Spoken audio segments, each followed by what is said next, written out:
Welcome to Kenton's videos. Enjoy the video. You start by opening the BIOS immediately. Press the Lenovo button or F2/F12 the moment the Lenovo logo appears. Once in, confirm boot mode and SATA mode because incorrect settings cause operating system not found.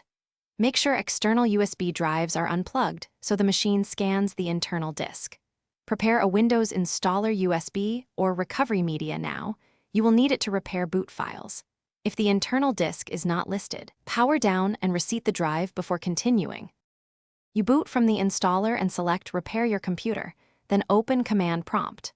Run bootrec commands to restore master boot records and rebuild BCD because corrupted boot data causes the error. Once done, if your system uses UEFI, use diskpart to assign a letter to the EFI partition and run BCD boot to recreate boot files. This fixes missing EFI entries. Make sure you point BCD boot at the correct Windows folder. If bootrec reports errors, note them for the next step.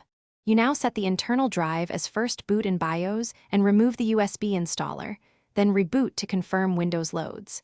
If the OS still isn't found, power down and reset the drive or M2 module because poor connections are common on Lenovos.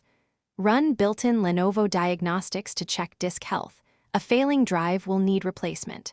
If diagnostics pass but boot fails, repeat the BCD steps and confirm BIOS boot entries. Reference the correct EFI file name. Thanks for watching. Consider subscribing if we helped you.